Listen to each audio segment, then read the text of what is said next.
noticed that because some of my stuff wasn't graded still. Yeah, well, Yeah. yeah. I'm getting there. I'm getting there. It's slowly but surely.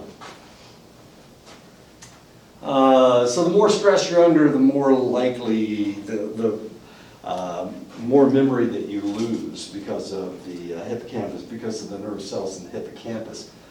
Your thyroid gland is right under, since we're all male in here, it's right underneath your voice box. That's where your thyroid gland is, so you can touch it if you like. I mean, you can squeeze it if you want, doesn't really make much difference. There's 3 hormones that are secreted by your thyroid.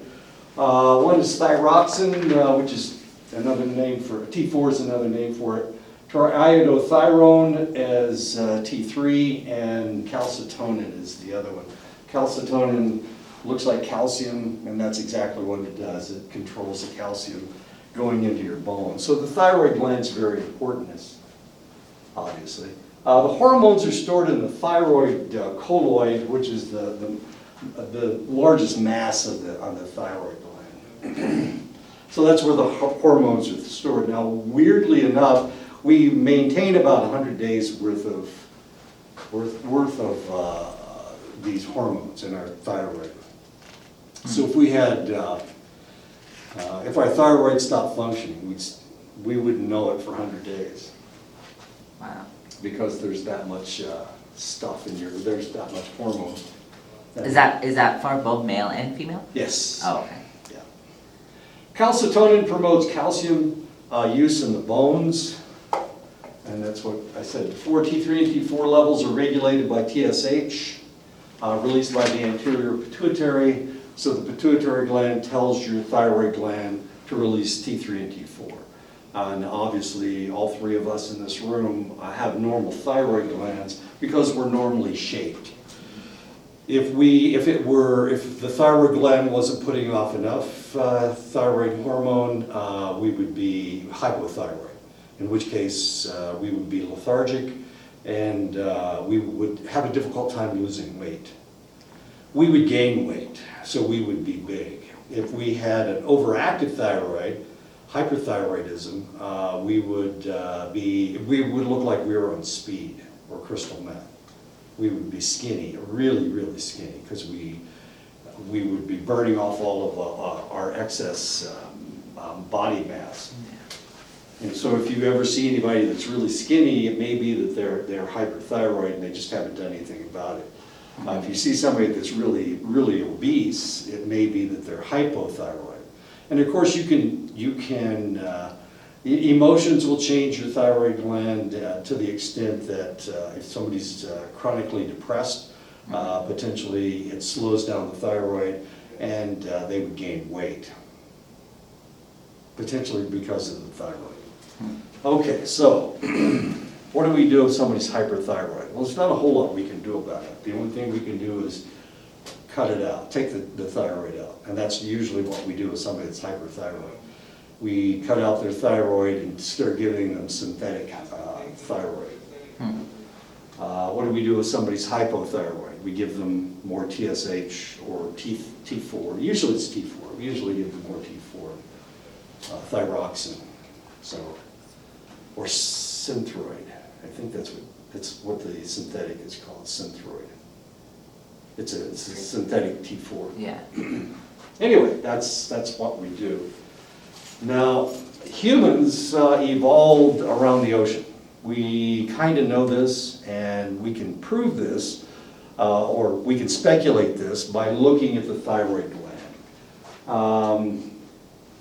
T3 and T4 are amines, but they act as steroids passing through the cell membrane, finding a receptor in the cell, and then binding to the DNA. And that's how T3 and T4 functions. They are released from the thyroid gland because of the influence of TSH from the pituitary, which is induced to release TSH when stimulated by the thyrotropin, releasing hormones secreted by the hypothalamus. Once again, we've got the hypothalamus controlling the pituitary gland, which tells the thyroid to dump T3 and T4, the TSH. So if you have an underactive thyroid, we can give you TSH. If that's your problem, we can give you TSH. and that will induce the thyroid to produce more T3 and T4. Or we can give you Synthroid. We can give you the synthetic steroid, or it's not steroid, but thyroxine. And that will increase the functioning of your thyroid gland. And it will help you regulate your body weight, it'll make you happy, instead of sad, because of your hypothyroidism. Okay, now I'm about to prove to you that humans evolved around the ocean. The thyroid hormones are critically dependent on iodine. Where do we get iodine? Well, iodine comes from seafood. Where else do we get iodine? Well, once upon a time we realized that if you didn't live near the ocean, that you probably had, your thyroid gland was swollen. And this is known as goiter. Okay. So the people that living in the middle of the United States, even though they eat fish, they're not eating seafood. And the seafood, of course, they function on seawater. The seawater has iodine in it, and therefore they had enough iodine to maintain their thyroid gland. But people in the middle of the country, people in Michigan, which is surrounded by water almost, on three sides it is anyway, and they eat a lot of seafood up there. They eat a lot of fish up there, but they don't eat they don't eat any seafood because it all comes from the Great Lakes. It's all freshwater fish. So it doesn't have any iodine in it. You can eat all the fish all day long, but if it's not from the ocean, then you don't get any iodine. And that's what was happening up in Michigan. That's what was happening in the middle of the country. So any place where you didn't have iodine, or they couldn't take in any iodine, they had problems with goiter. Now, this is a really serious problem starting in the 20th century with white people, because white people had always evolved around the ocean. They'd always lived on the ocean shore. Yeah. They ate a lot of seafood because it was cheap for one thing, and it was readily available. Natives, of course, would eat the salt from the ground, and the salt from the ground came from a former inland sea, and it had iodine in it. It was very often it was brown, the brown salt. They would eat the brown salt, and so they didn't have that problem. The other thing is that you guys evolved in a different manner, and because of that, you don't have the problems that white people have. Okay. An inadequate supply of iodine will lead to hypothyroidism, of course, that's what is happening here. Since the thyroid output is inadequate, the pituitary produces more and more TSH to compensate but it only succeeds in enlarging the thyroid in a condition known as goiter. It's not very attractive. In the United States, this is combated with iodized salt. We figured this out. The first salt company that started making iodized salt was Morton Salt. And this is one of the reasons why they almost took over the entire market. You can find other salt, but Morton Salt has about 80% of the salt market in the United States. Morton Salt is headquartered out of Chicago. Now, Chicago's on the Great Lakes. People in Chicago had a lot of problems with goiter.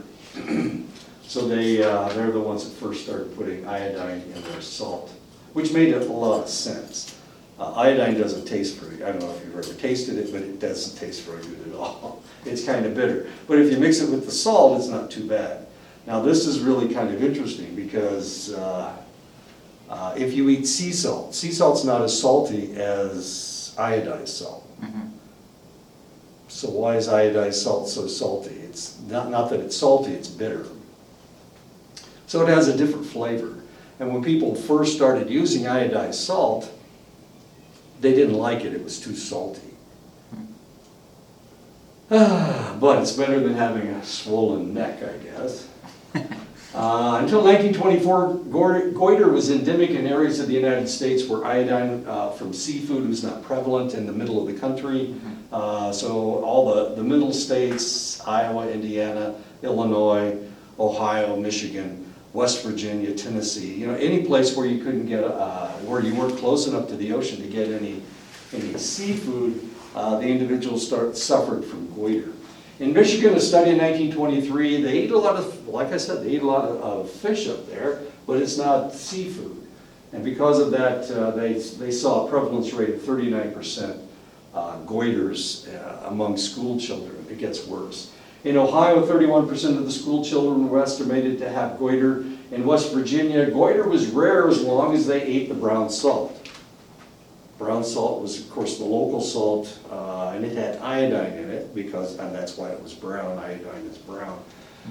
When pure white salt replaced the brown, as stupid as that sounds, in 1922, the study showed that 61% of the school children had goiter, had enlarged thyroid glands. Okay, so you need the iodized salt. I need the iodized salt. I don't know about you guys, but I need it. Scouts from San Diego, I imagine you ate seafood all the time. They probably had stuff coming off the ocean all the time. Yeah, lobster and crab, and well, I don't know if you guys have crabs. Shark, fish or shrimp. There you go. Anything coming from, yeah, there you go. Well, Now I made you hungry. salt. I can't stand salt though. You can't stand salt. It probably tastes My like, wife makes spam. I don't like it. It's it's salty. too salty. Yeah.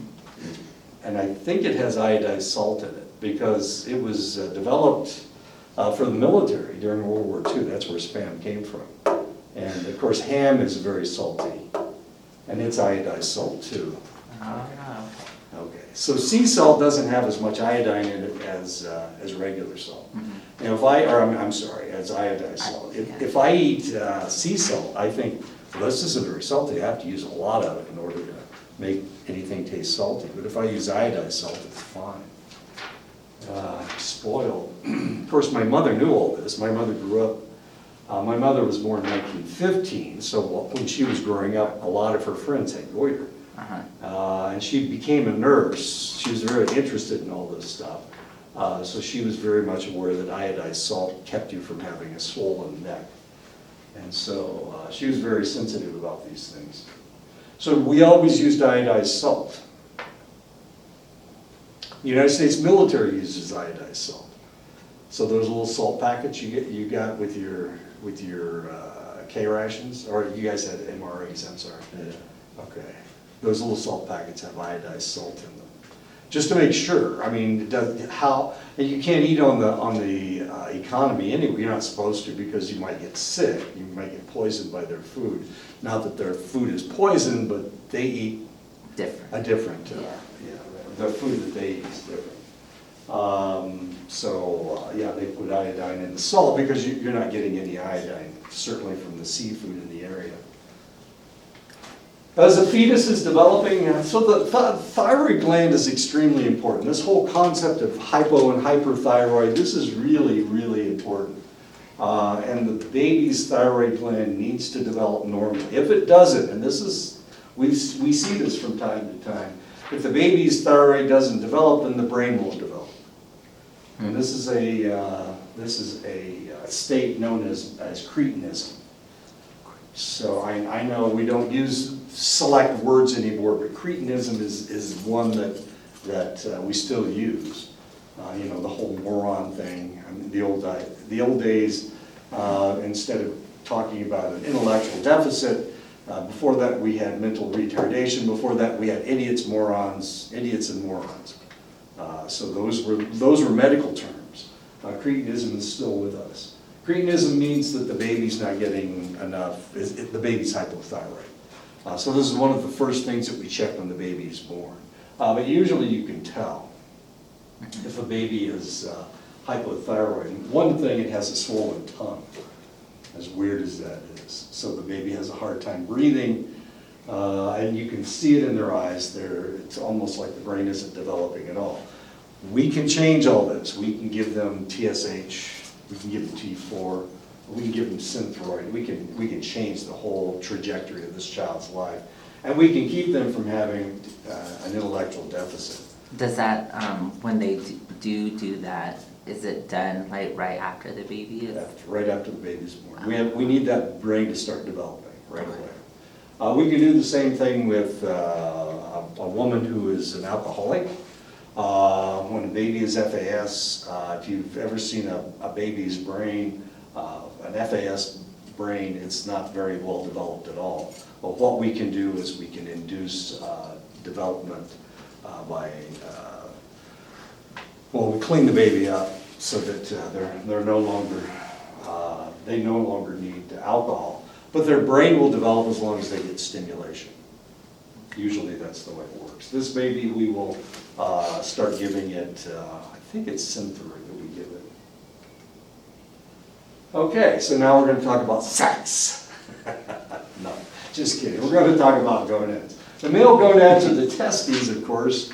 They're located in a sac below the man's penis.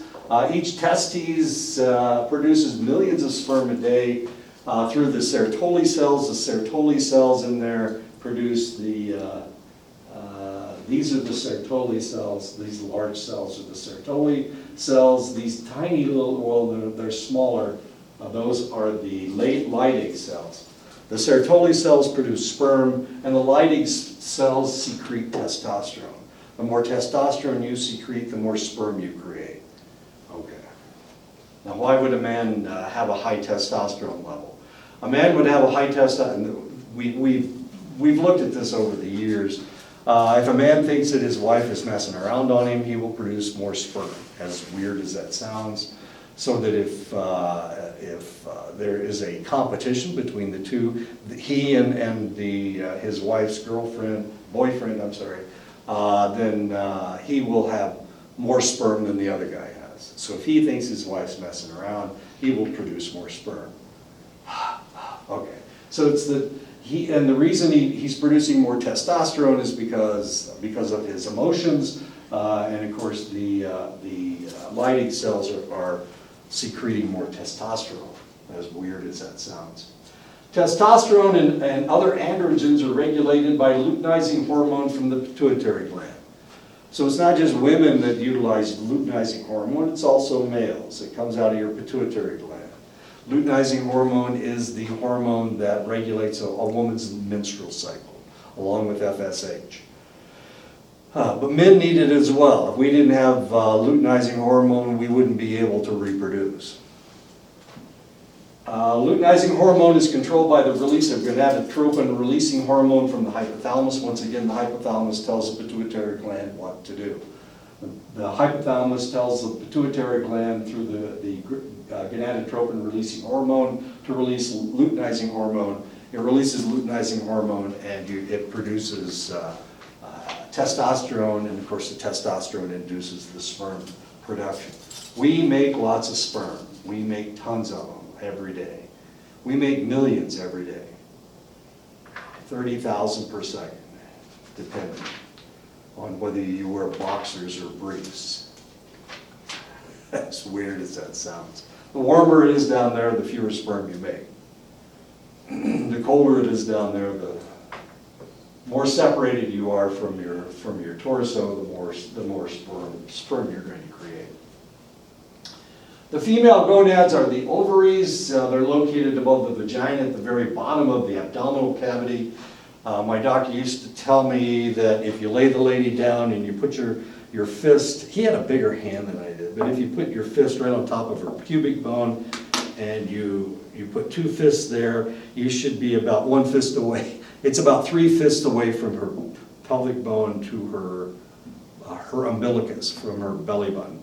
So if you put your 2 fists together, that is where her ovaries are. Her ovaries are two fists above her pubic bone. Okay. So where is her uterus? Her uterus is 1 fist away, is up. Okay, and that's what he used to say. He said, if you stick your thumb up, that's where it is. Right there. That's where our uterus is. The female gonads are the ovaries. They're located above the vagina. Okay, we already talked about that. There are 2 ovaries, one on each side of the uterus. Sometimes they each produce an ova at the same time, in which case the individual may potentially have a fraternal twins. The ovaries produce progestins and estrogens, and of course, those are the drugs that are the hormones that need to be produced. The most important estrogen is estradiol. We used to give women shots of estradiol all the time. If they were having problems with their menstrual period, we would give them estradiol. Primary progestin is progesterone. We used to give them shots of progesterone as well. Progesterone is produced en masse during pregnancy. It is the hormone that makes the woman feel positive. It gives her positive feelings. Of course, it's doing all kinds of interesting things inside the woman at the same time, but it gives her really positive feelings.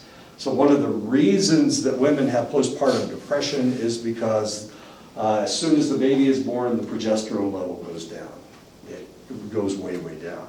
And since it gives her really positive feelings, all of a sudden she doesn't have those positive feelings anymore. So unless she's getting a lot of support from her husband or from her family, then a lot of times she'll go into a postpartum depression.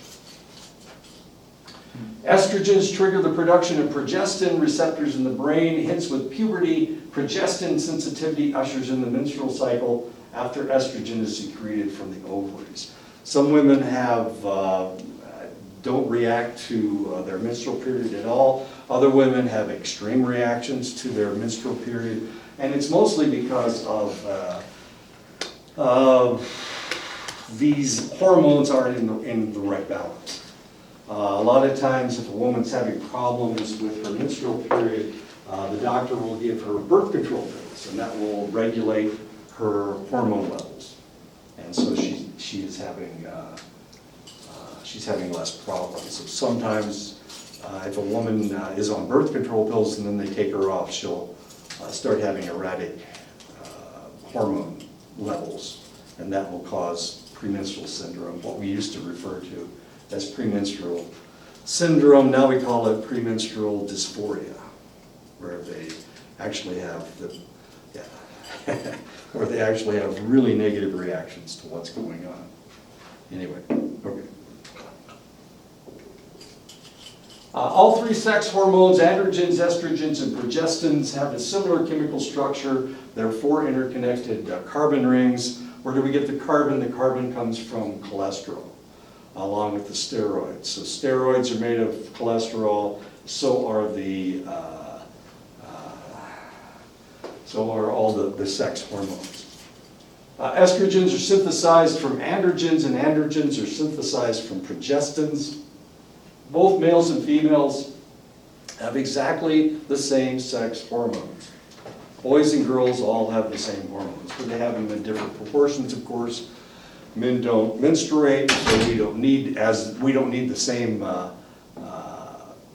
hormones, and of course women don't produce sperm, so they don't need as much testosterone. Unlike most brain structures which are paired, there is only one pineal gland, lays on top of the brainstem.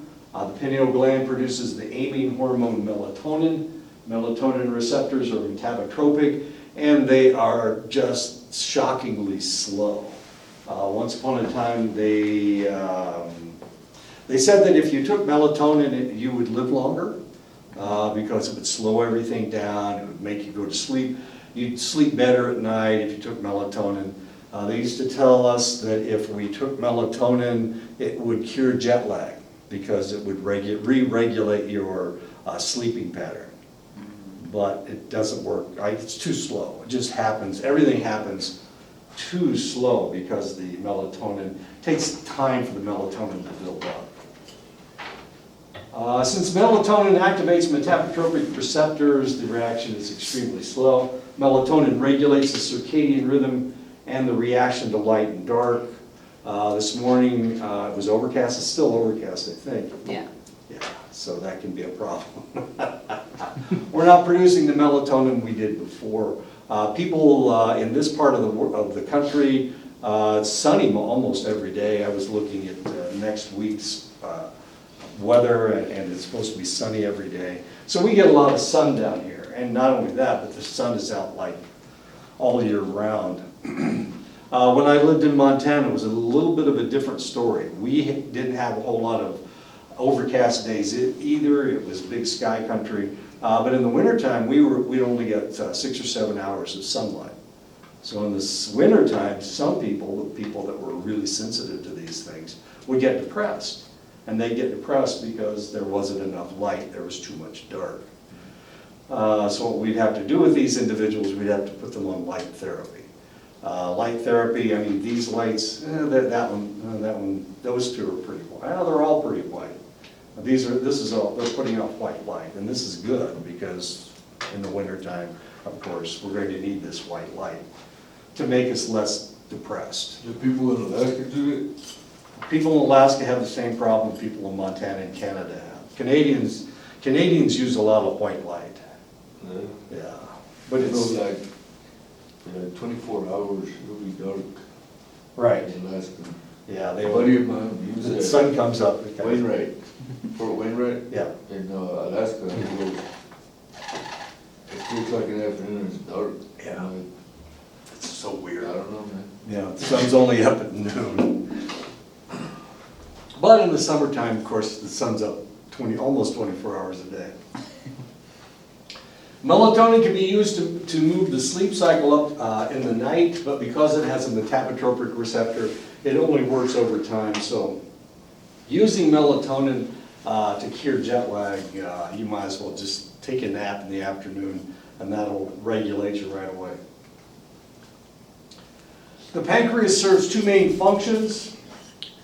It produces digestive enzymes, and as an endocrine gland, it secretes insulin and glucagon. The endocrine gland portions of the pancreas is a series of specialized cells called islets of Langerhans. Both glucagon and insulin affect glucose utilization by body cells.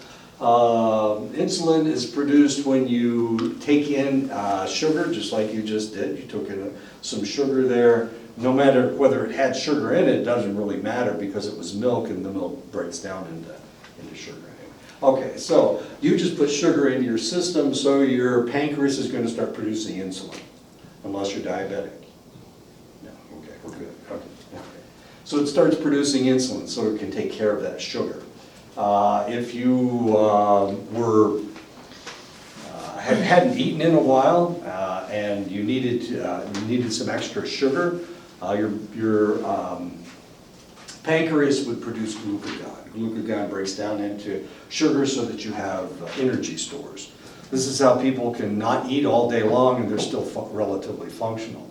Whether they don't eat, the glucagon is produced, of course, and then they can function. Or they need the insulin to break down the sugar to get the cells to utilize the sugar. The peptide hormone insulin is produced in beta cells within the islets of Langerhans, while glucagon is produced in alpha cells of the islets. Both of them have to do with sugar, both of them have to do with sugar utilization, but one is produced when sugar is present in your diet, the other is when you haven't taken in sugar recently. The glucagon is produced. When glucose rises to a select point, insulin is released into the bloodstream. The insulin induces the cells to use more glucose and reduces the amount of glucose being released by the liver, lowering the blood sugar level. So it keeps your blood sugar level fairly normal. So potentially we can draw your blood at any time to tell if your pancreas is working properly, to tell if your insulin level is okay. Because despite the fact that you just took your Activia, is that Activia? Yeah. Okay. All right. Despite the fact that you just ate that, your glucose level shouldn't be very high at all, maybe 120, 150. Okay, because your insulin is you're producing insulin, the insulin is getting you to utilize all that sugar. If you take in too much sugar at one time, then potentially you'll have a sugar spike, but at the same time you're going to be, your body will try to utilize as much of that sugar as it possibly can. What it doesn't utilize if you take in too much, if you ate a piece of chocolate, a big piece of chocolate cake, it would store the rest of that sugar as fat, just in case. Now we got a problem. Yeah. Yeah, all of a sudden we got a problem. For one thing, you just gained weight. Not because of your activity, of course, but because of that huge wedge of chocolate cake you just ate. Oh my gosh. Because you can't utilize all that sugar unless you go out and run it off or and something. we run it off one way or another. Anyway, so that's what the insulin does. It keeps your sugar level normal. Glucagon serves the opposite purpose of insulin. When the pancreas detects a low blood sugar, glucagon is released and it induces the liver to release glycogen. There is a paracrine action between the alpha and the beta cells of the islets of Langerhans, trying to get you to regulate your sugar level, to keep your sugar level normal. Now, once upon a time in the anthropologic history of humans, we didn't have so much sugar to eat. We certainly didn't have enough sugar to eat. So we needed to maintain sugar levels they gave us enough energy to do the work to allow us to survive. And at that point, of course, this system worked very, very well, extremely well. But now that we take in more sugar than we probably need, then now we got a problem. Now we got a situation called diabetes. When I was young, diabetes was rare. It was was relatively rare. Type 2 diabetes was almost not heard of. This, of course, I was born in 1949. So I grew up in the 1950s. In the 1950s, right after World War II, not a whole lot of obese people. So type 2 diabetes was so rare that when I first started learning about this stuff, we didn't even talk about type 2 diabetes. It was so rare. What we did talk about was diabetes mellitus, was juvenile onset diabetes, where you were born with diabetes. That's what we saw. We didn't see anything else. Or we saw diabetes insipidus, where the individual drinks copious amounts of water to compensate because they're always thirsty. But we never talked about type 2 diabetes. They didn't even call it type 2 diabetes. They called it adult onset diabetes. And it was rare, extremely rare. And it was only for people that had people that were overweight, people that were hypothyroid, people that didn't have enough energy to burn off all of their sugar. As weird as that is, and now it's really, really common. Yeah. I mean, just shockingly common. It's crazy like how many people come to the pharmacy for that stuff. Some people leave with like 23, 24, 25 prescription drugs now. Like, my brother-in-law, he has to inject. Mm-hmm. So what type is it? That's type 1. Type 1? Yeah. If he's injecting insulin, then that's type 1 diabetes. That means that his pancreas doesn't produce enough insulin for him, so he's type 1. He's a big guy too. He's The other thing that we never should saw, have a whole Buddha. Seriously. the other thing that we never saw before is the only time you developed diabetes was at birth. You were either born with it or you didn't have it. We rarely saw type 2 diabetes, but with type 1 diabetes, we never saw somebody who developed type 1 diabetes as an adult. That never happened. We never, ever saw that. You don't just develop type 1 diabetes. That means your pancreas isn't producing insulin. And so that never happened, but we see this all the time. And it's just been within the last 10 or 15 years that it has become prevalent, this fact that they're type 1 diabetic, and they have to inject insulin, or they have to get an insulin injector. Another person takes like 6 pills a day. Okay. Something it starts with the L. Lapers, something like that. Okay. And then metformin. Metformin means that your body's not utilizing insulin. Ah. It means that you're producing enough insulin. Type 1 diabetes is where you stop producing insulin. Type 2 diabetes is where your cells have become insensitive to insulin. This is all relatively new. I mean, we are changing the structure of humanity just within the last 20 or 30 years because of the types of foods that we're eating. all the sugars, all the fats that we're taking in, all these starches. Starch is a sugar. It's a you have monosaccharides, you have disaccharides, which is raw sugar, and you have polysaccharides, and that's a starch. Starch is a polysaccharide. So starch breaks down into sugar. So the more potatoes you eat, the more starches you eat, the more sugar you're putting in your system. And we eat tons of this stuff, far more than we ever ate before. And it's just changing our bodies to change drastically. And we're getting all these odd diseases that we've never seen before. Not diseases, they're conditions. Yeah. It's a condition. Your diabetes is not a disease, it's a condition. It's Your body has crazy. changed. As weird as all this sounds, so theoretically, we should be able to change our diets and exercise more, and we can cure all these problems. So why don't we do it? Lazy. Because we're lazy. Who ever told us that we didn't have to move? My God. Ashford University, yeah, right. Phylogeny, this is chapter 7, I think. 6. 6, is this chapter 6? Yeah. Modern science, okay. Yeah, chapter 6, I'm sorry, I can't read.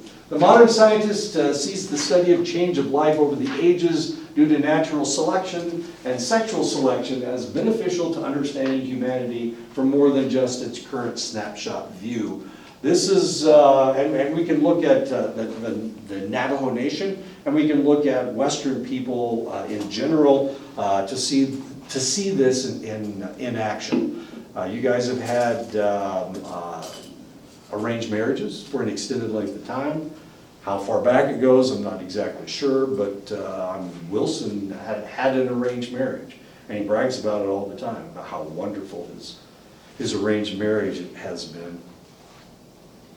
And I'm not going to argue with him, but at the same time, if you look at France, you look at England, you look at Germany, you look at the lowlands, Belgium and Netherlands, Scandinavia, Italy, these weren't arranged marriages. They didn't have arranged marriages. So they evolved a little bit differently.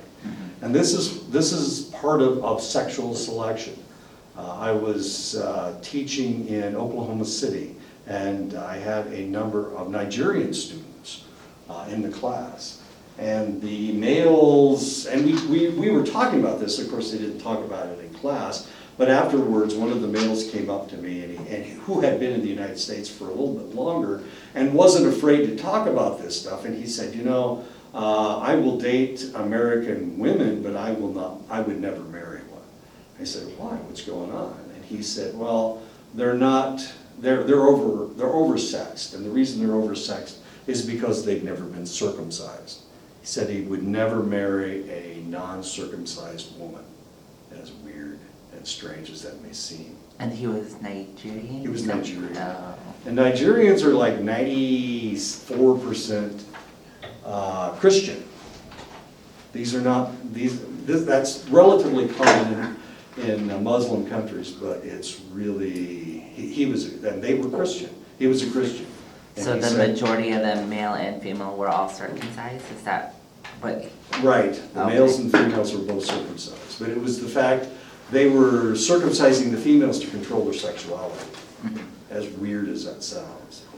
So the whole concept of sexual selection, who do we find attractive? Why is this person attractive to me and this person isn't attractive to me? If you go to a high school in the middle of Iowa, what are they looking for? What is beauty in that place in Iowa? What's the difference between beauty in Iowa and beauty in New York City or Chicago? Is there a difference between what they consider attractive? And the answer is probably yes. My wife complains that, my wife was raised in the military, so they moved all over the country, mostly in the South. They were stationed in Montgomery, they were stationed at Davis-Monthan down in Tucson for a while. And she said that it was really weird to them because in Montgomery, Attractive women looked like one thing, and then when they went to Tucson, it was completely different.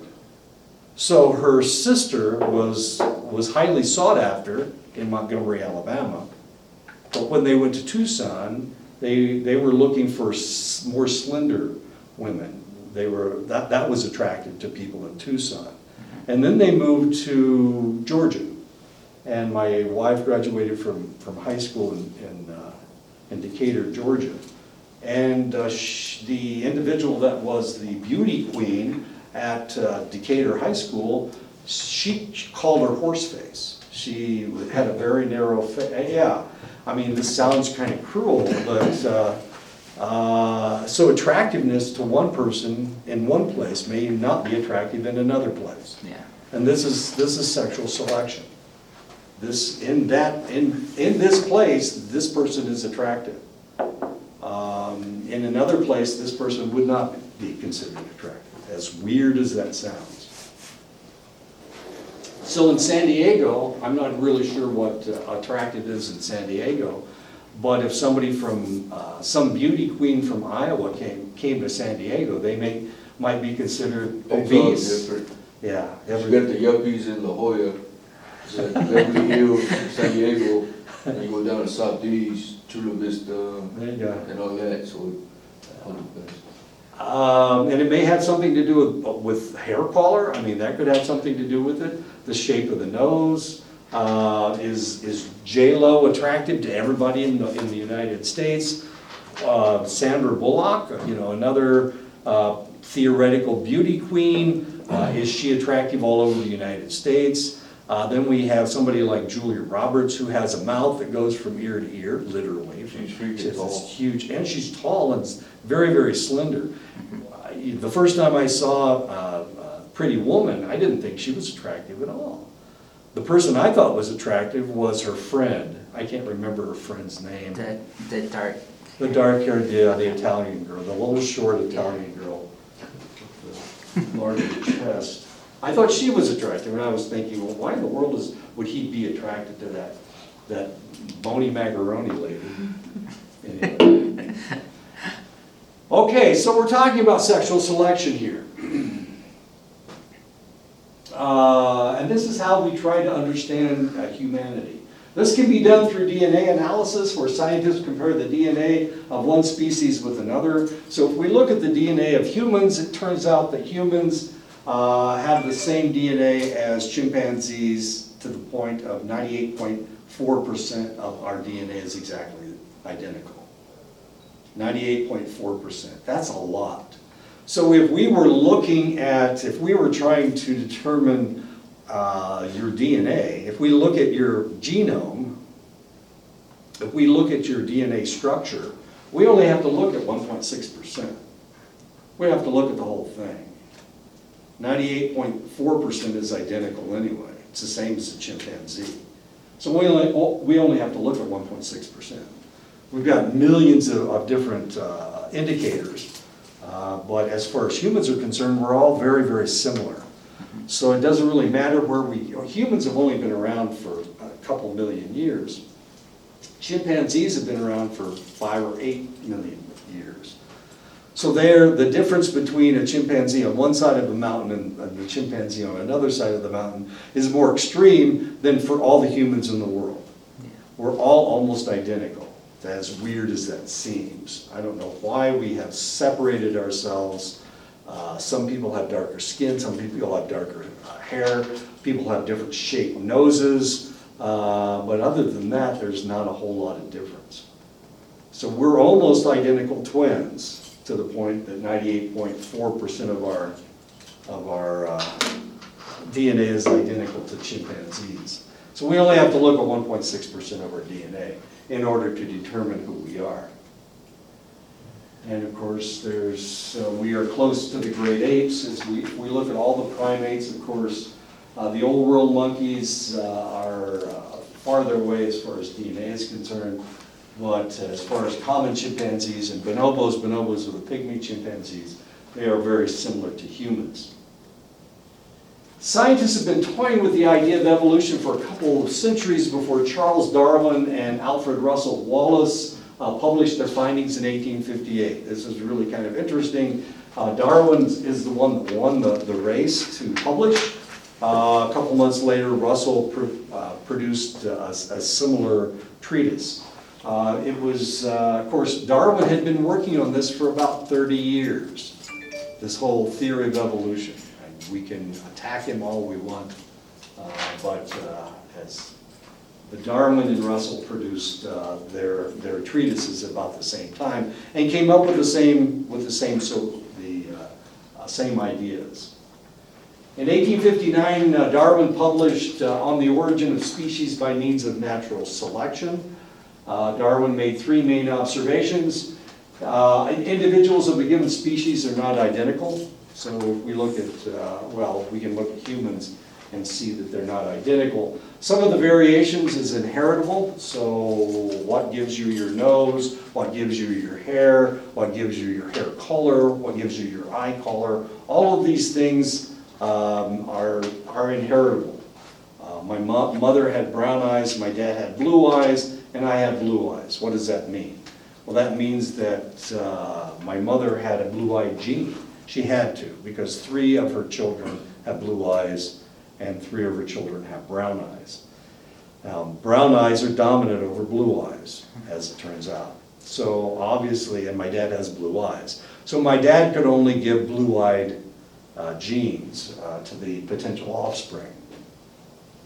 It was my mother that decided what color the eyes would be. If the ova was a blue-eyed ova, then her children had blue eyes. If her ova was a brown-eyed ova, then potentially the baby would definitely have brown eyes. And wait a minute, let me count them. There's 2 boys and a girl that have blue eyes, and there's 1 girl and 2 boys that have brown eyes. Right. Okay, there are other differences between us besides our eye colors. But I have 2 children, and both my kids have brown eyes. My first wife had brown eyes. My grandson has blue eyes. Because despite the fact my daughter has brown eyes, she also had a blue-eyed gene, obviously, because I was her father. I know I'm her father. I look just like, she looks just like me.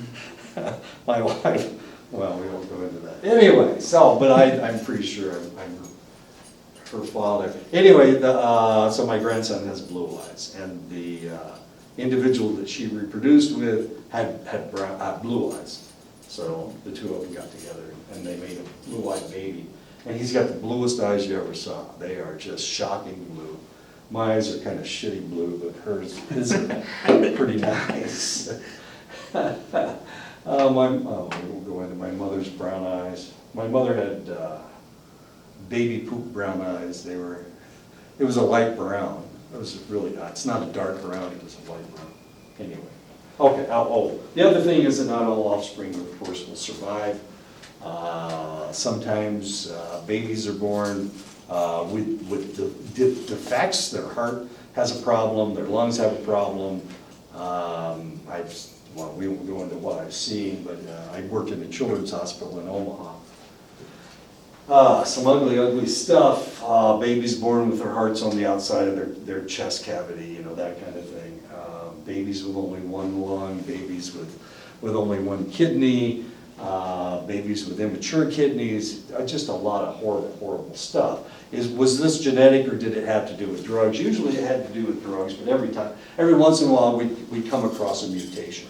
And usually those mutations did not survive.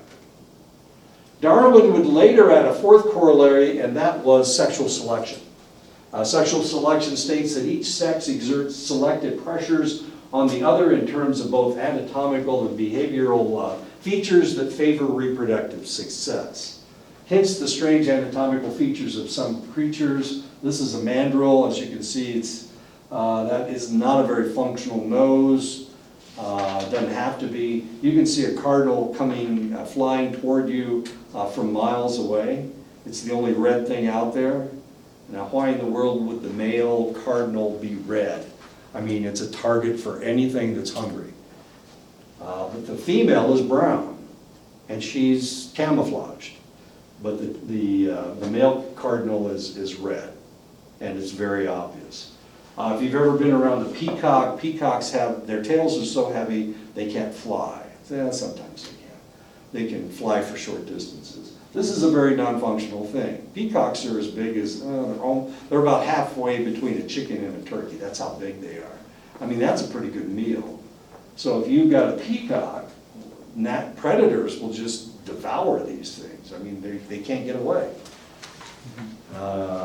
This is just non-functional, except the females like it. And that's why they have large tails. So the question is, we see the mandrill has a nose. He gets to reproduce more than other mandrills. He gets to, the bigger the tail, the more tail he gets. I'm sorry, that wasn't very nice. The more he gets to reproduce. Of course, the redder the cardinal is, the more he gets to reproduce. So this is sexual selection. So the question is, do humans have sexual selection? Is there sexual selection in humanity? And the answer is, well, we do some really weird things to ourselves. This is a tribe in Africa. These are the Ubangi. And as you can see, they put plates in their lips to make themselves more attractive. Now remember what I said about the Nigerians. Yeah. The Nigerian said that he would never marry somebody he would never reproduce with somebody who wasn't circumcised. And of course, if you find large lips attractive, then there you go. They put a plate in their lips. In China, in the old days, they used to wrap their feet to make their feet more delicate. This is a woman with wrapped feet. As you can see, they were tiny. They were almost like no feet at all. Why would you do this? This is fairly non-functional. But of course, the smaller the feet, the more likely that the woman would be able to reproduce. It gets worse than that. I was reading about these generals, and they were bidding for this woman's shoe. They wanted her shoes. She had wrapped feet, of course. They wanted to drink out of her shoe. They wanted to drink alcoholic beverages out of her shoe. I don't think anybody would want to drink out of my shoes. That's for damn sure. Yeah, there was a tradition, first calf, like the first ball. And you'd have to drink out of the general's boot. Oh my God. Well, let's hope he didn't sweat very much. Of course, you put that out. Well, he's a general, you know he didn't move that much. Yeah, there we go. Well, we can only hope he didn't have sweaty feet. My first wife had the stinkiest feet you can possibly imagine. I don't think I would like to drink out of her shoe, no matter what. There used to be a group of individuals known as the Flatheads up in the northwest. Flatheads. They still have the Flathead Reservation up there. The Salish and Kootenai live on the Flathead Reservation along with the Coeur d'Alene. And there's another group. I can't think of what that is. Didn't they recently do AHAC over there too? I'm sorry? Didn't they recently do the AHAC? Yeah, in Billings. They did it in Yeah. Billings. But that was with the, it was sponsored by the Crow Reservation in Northern Cheyenne. Anyway, when I was down in South America, they had a bunch of skulls. They don't have the same taboo against dead bodies that the Navajo have. So they had all these skulls laying out, and we saw all these old skulls. And they were shaped. They had shaped them as babies. As you can see, they've got a cradle board, and they've got a board over the baby's head to make her forehead flat, so to make her more attractive, of course. Sexual selection. The flatter the head, the more likely that she gets to marry the right guy, I guess. This is better than money. Victoria, of course, Westerners have always had their desires. This is what they used to do with, they used to cinch up a woman's waist to make it as small as possible. This is how they did it. Now you wonder, you've got organs in here, or Yeah. not her. So what it does, it either shoves them up or it shoves them down. If it shoves them up, it actually makes her breasts higher, as weird as that seems, but women would have to wear these things. I mean, once they started wearing them, they had to wear them the rest of their lives. They had to wear them the rest of their lives because they didn't really have the support. It gave them support, and there were whalebones in there to give their chest support. If they took this thing off, they had a hard time standing up because they didn't have the musculature. Back when I was young, women used to wear girdles. The girdle was to keep their abdomen in, and the bottom of their thorax. So it kept this part in, made them look more slender. Well, when they took them off, of course, they didn't have the abdominal muscles. These had atrophied because they didn't naturally have that support from the abdominal muscles, and it made their abdomens pooch up. As weird as that seems. Women don't wear girdles anymore. Hardly are spanked, I guess, but not very often do they wear girdles. So they wore girdles for two reasons. One was to hold their guts in, and the other was to keep up hold their hose up, their stockings up. Of course, now we have pantyhose, so you don't need that. Anyways, so this was really messing up women's abdomens because it gave them that much support, and their muscles atrophied, and they didn't have the abdominal muscles that they should have had, as weird as that sounds.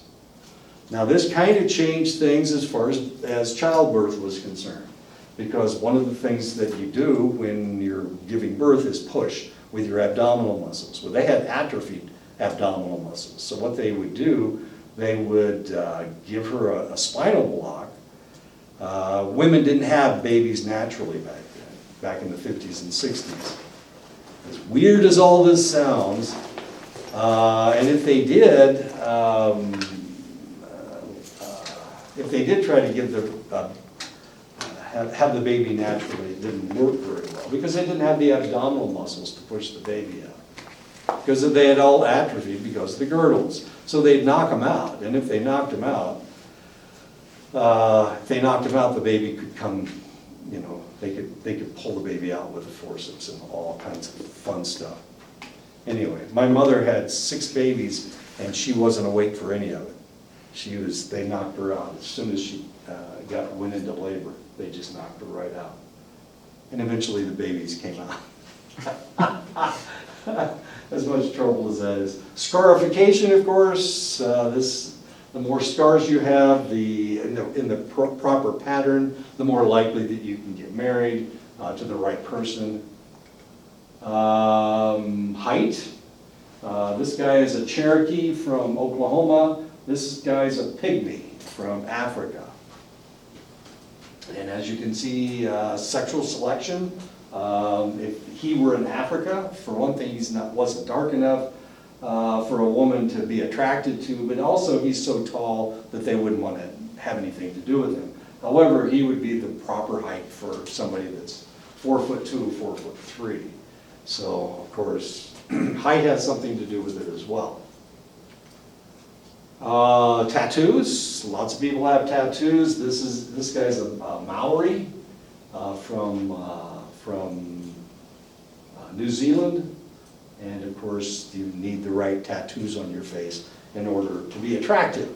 And of course, if you're not attractive, then who wants to have anything to do with you? These are not earrings. These are their earlobes hanging down. Okay, my nephew did this. He kept putting bigger and bigger spindles in his ears, and he had ears that went down, Yeah, I know, it was stupid. Eventually he decided to stop. He's also the tattooed man. He's tattooed all the way from his neck. If he puts on a shirt and it's high, the collar is high enough, you can't see his tattoos. But he is tattooed, he is inked all the way down to his ankles. As weird as it sounds.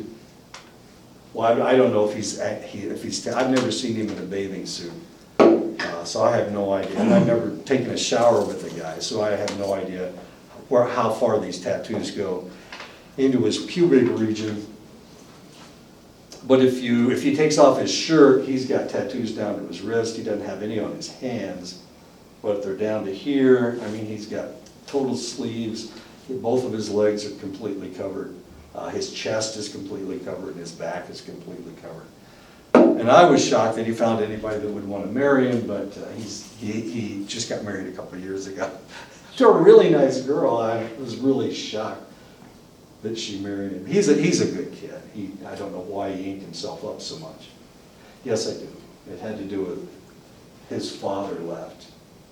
And after that, all three of my brother's kids just inked themselves up and put in all kinds of strange pieces of wire hanging from their nose to their ears and hanging down their throat and coming out their lip. It's just weird stuff. Anyway, my nephew and nieces. Anyway, that's fairly attractive. Don't you think? Earlobes. Earlobes that go down all the way down here. What? He doesn't. Oh, okay. But they do. And they're pretty happy about it. In the mountains of Thailand, the women put rings around their necks to make their necks longer. For the longest time, they thought that they were elongating their spinal column. That's not what's happening at all. What is going on is they put the rings on and it depresses their clavicles. So it's actually pushing their chest down, pushing their clavicles down, and that's where they get the long necks. Their necks aren't any longer than anybody else's. It's just that their clavicles are lower. We have clavicles that are up here. Well, if you don't push them down with rings. They also put rings around their legs. These used to be made out of gold, but of course now they're made out of brass. That much gold is worth a lot of money. Yeah. But you can see how attractive it is.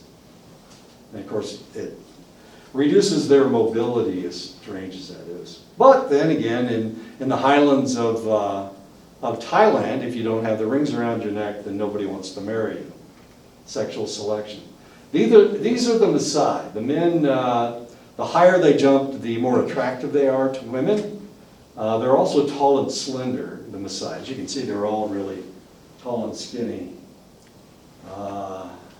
And they bounce up and down. They're herders. They're cattle herders. I don't know what this has to do with. Yes, I do.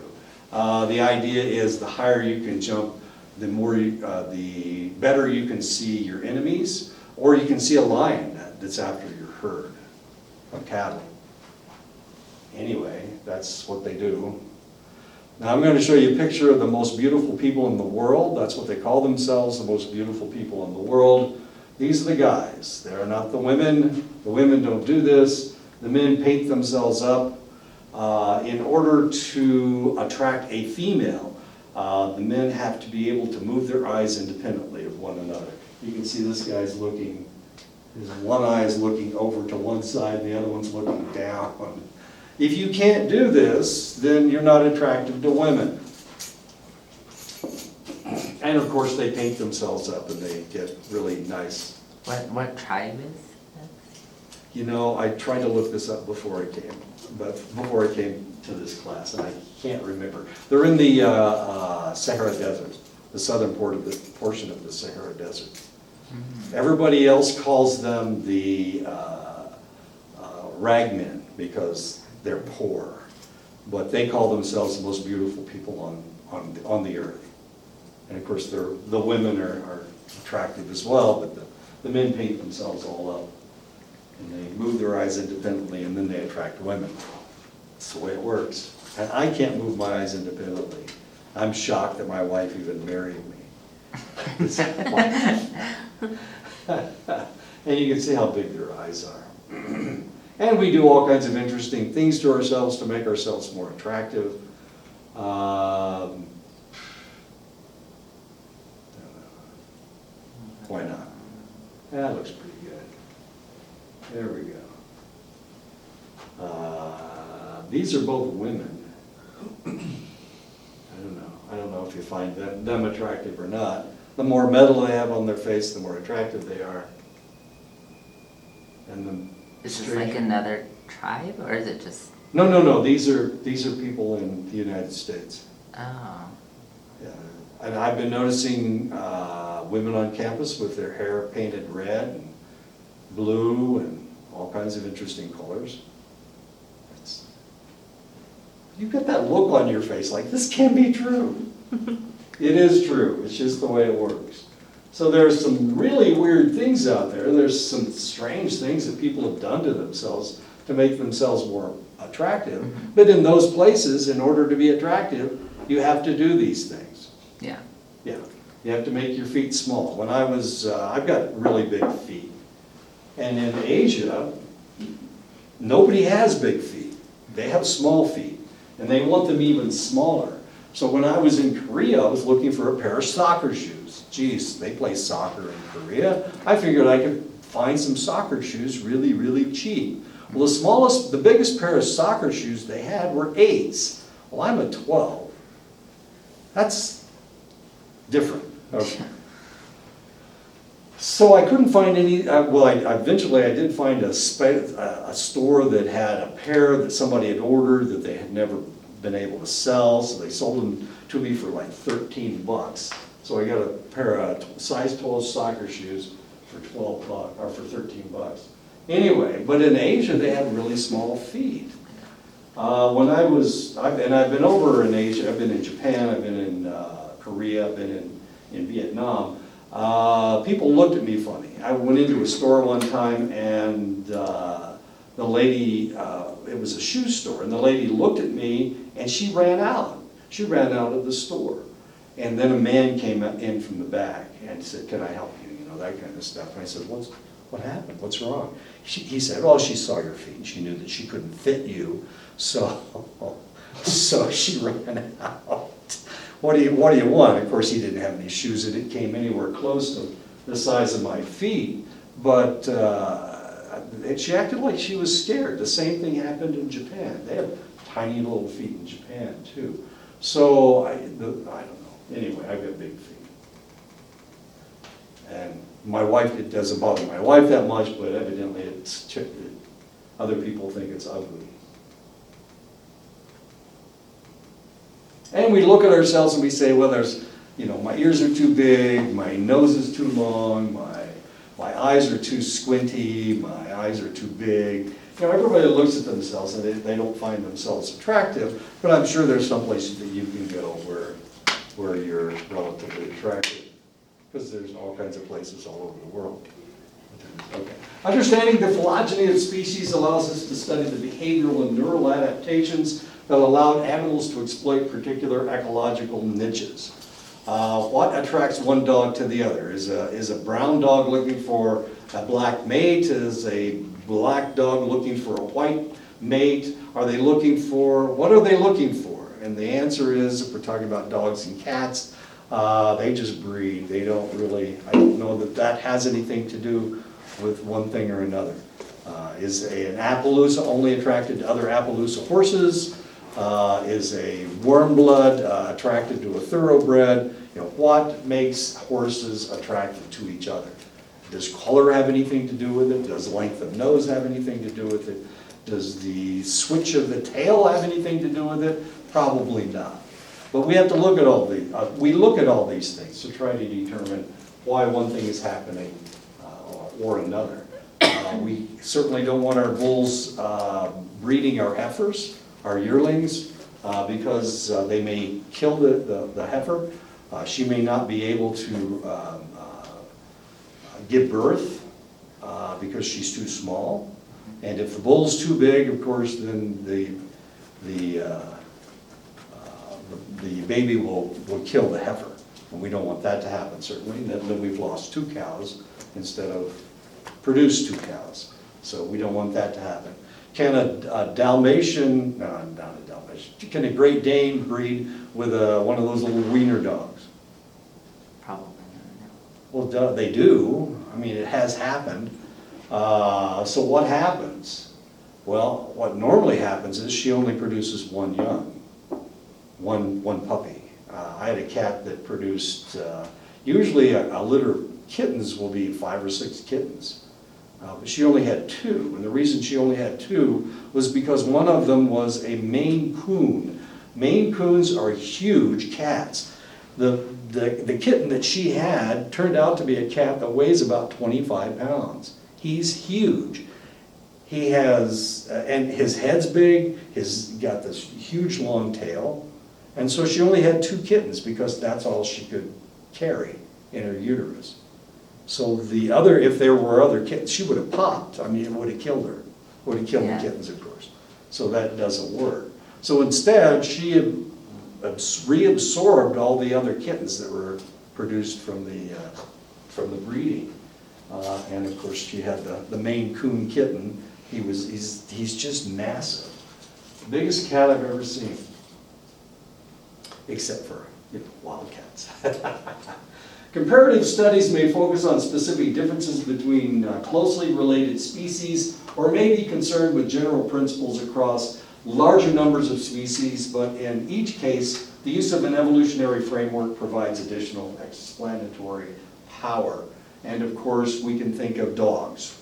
We think of animals fitting evolutionary niches. A dog fits a select category, canines.